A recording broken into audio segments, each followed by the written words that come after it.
सभी को नमस्कार।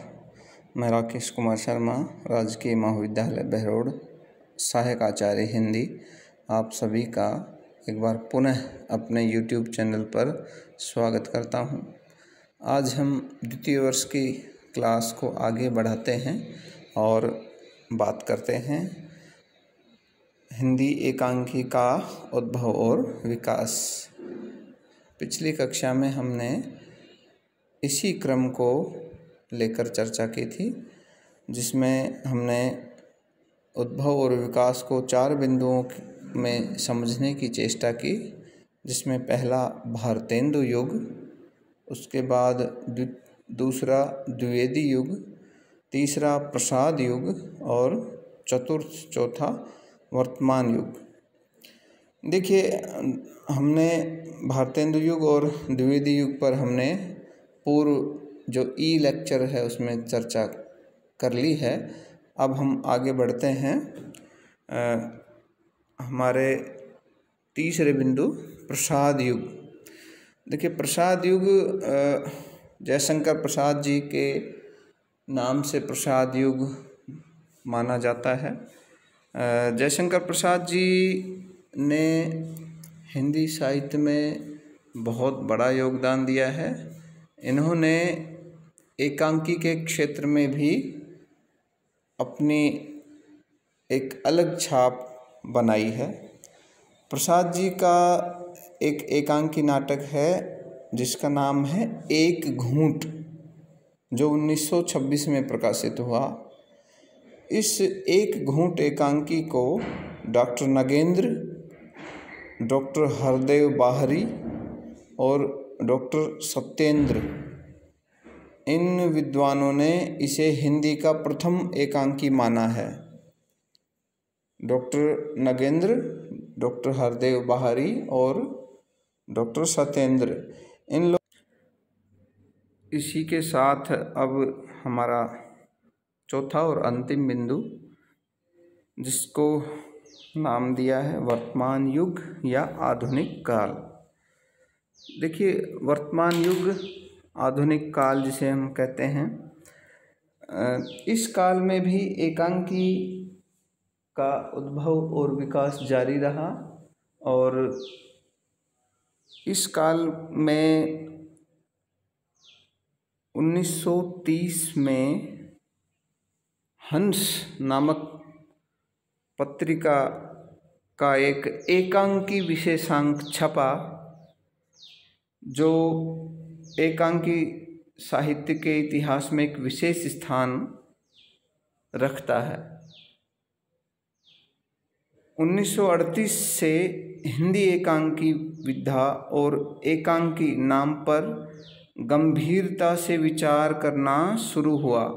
यानी 1930 में जो एक एकांकी विशेषांक जो हंस में प्रकाशित हुआ था, वो आधुनिक काल में एकांकी के नाम पर एक बार पुनः गंभीरता से विचार करने की एक शुरुआत हम उसे कह सकते हैं। यहाँ इस काल में यह विवाद भी खड़ा हुआ कि जो एकांकी है वह स्वतंत्र साहित्य के रूप में क्या अपना स्वतंत्र अस्तित्व रखती है या नहीं, इस पर भी विवाद हुआ। इस विवाद से एकांकी का जो शिल्प है वो स्पष्ट होकर सामने आया और इस नई विधा को स्वतंत्र अस्तित्व मिला।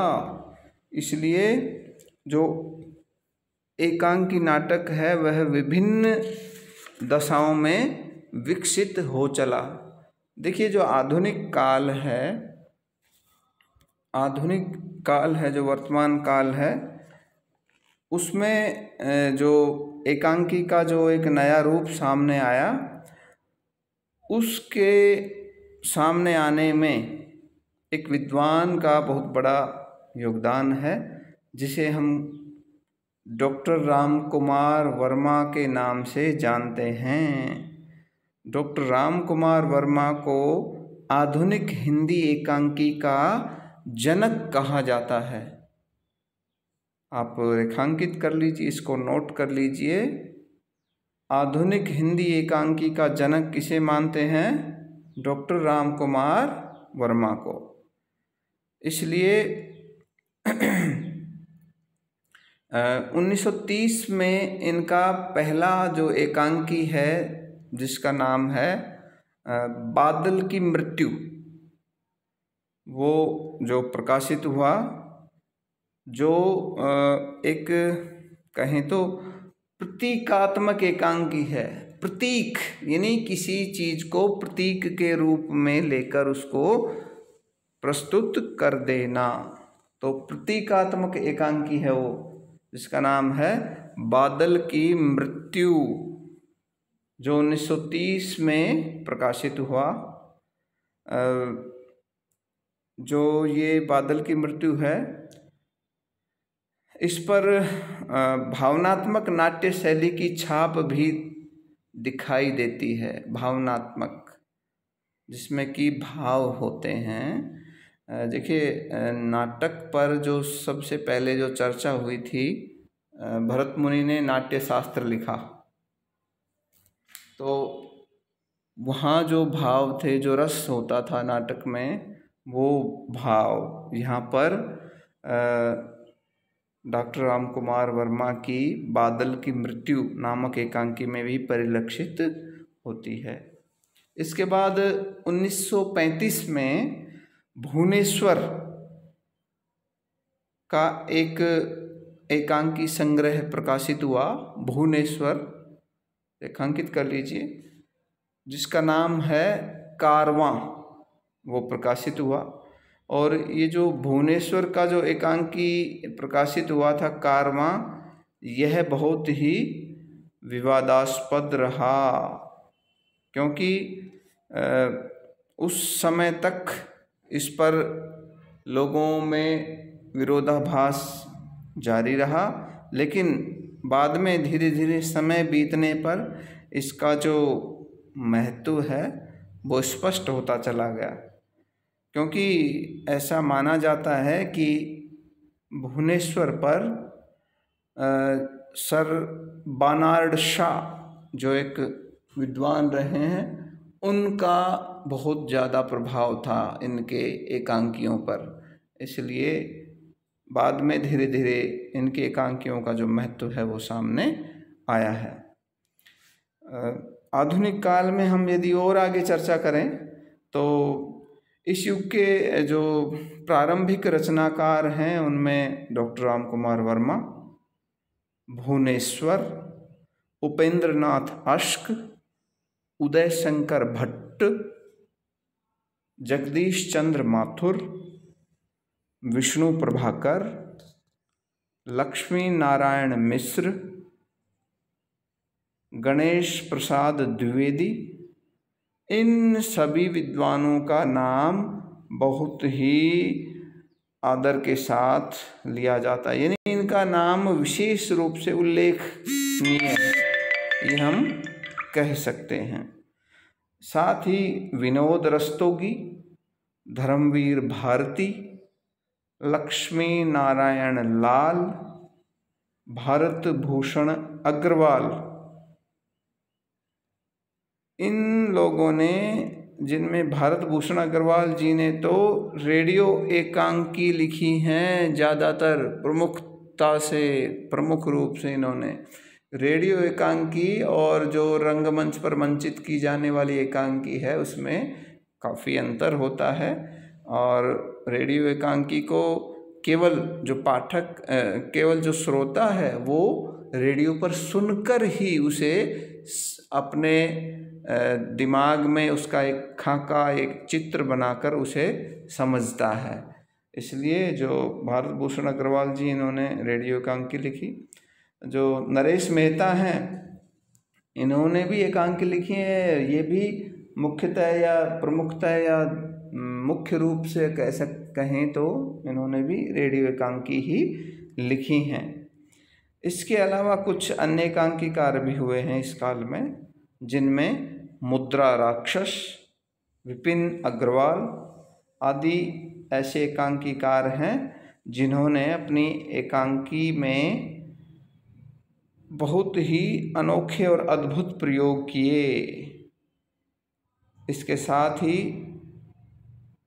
अज्ञेय, सत्येंद्र शरत, सिद्धनाथ कुमार, देवराज दिनेश, रेवती शरण शर्मा, सुरेंद्र वर्मा आदि अनेक ऐसे रचनाकार हुए हैं जिन्होंने इस एकांकी के क्षेत्र में अपना प्रयोगात्मक जो लेखन है वो जारी रखा।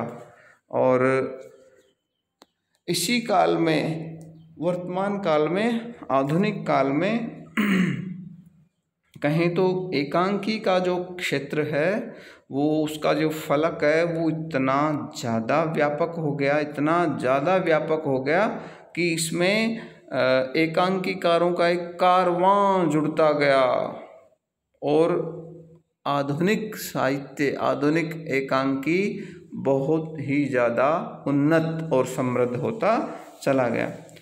स्वतंत्रता के बाद की जो बदलती हुई जो परिस्थितियां थी, उसके लिए समाज में जो सामाजिक समस्याएं उत्पन्न हुई, उनके लिए जो एकांकी रचे गए, उन्हें समस्याओं और साहित्य के लिए एक नए विषय का उन्होंने जन्म दे दिया कि जो भी समस्याएं हैं समाज की और जो भी साहित्य के लिए नए विषय हैं वो सारे इस एकांकी में, आधुनिक एकांकी में इकट्ठे हो गए। नई सोच, नए विषय को लेकर युवा रचनाकार, बिल्कुल युवा रचनाकार व एकांकीकार सामने आए। एकांकी के बढ़ते प्रभाव ने सभी को प्रभावित किया और साहित्य की अन्य विधाओं से जुड़े रचनाकार भी एकांकी लेखन से जुड़े। यानी जो अन्य रचनाकार थे, जो उपन्यास लिख रहे हैं, जो नाटक लिख रहे थे, जो कहानी लिख रहे थे या कोई अन्य विधा लिख रहे थे, उन्होंने भी एकांकी की तरफ अपना ध्यान लगाया और एकांकी को अपना योगदान दिया।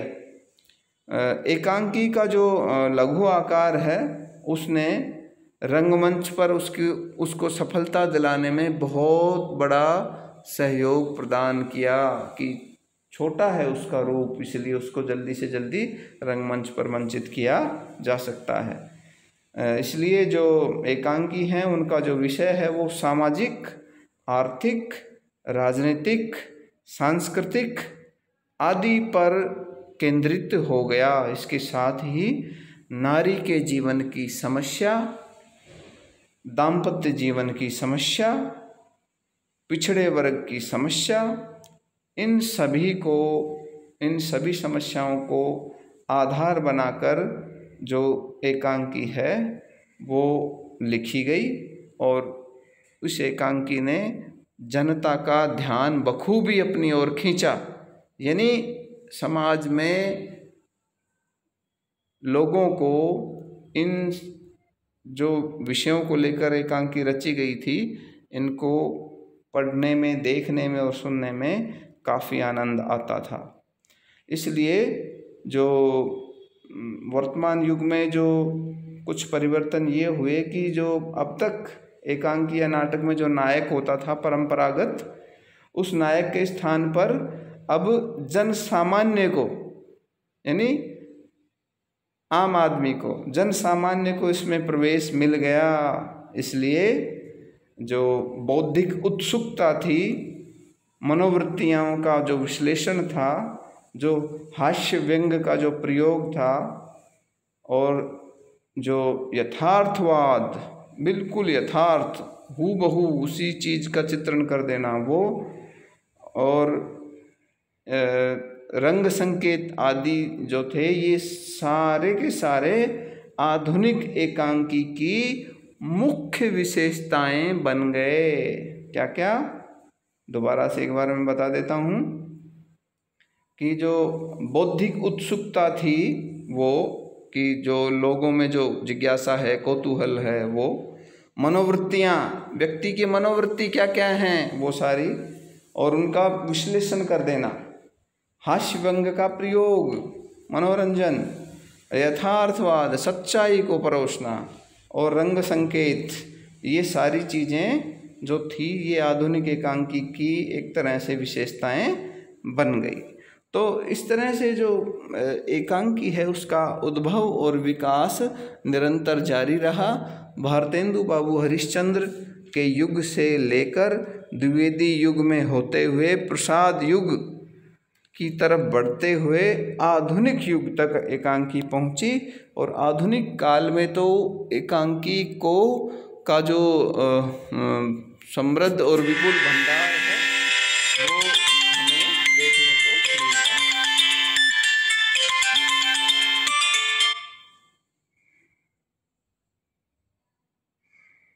विपुल जो भंडार है, समृद्ध भंडार है, वो हमें देखने को मिलता है। तो आज का जो हमारा ई लेक्चर है यहीं समाप्त होता है।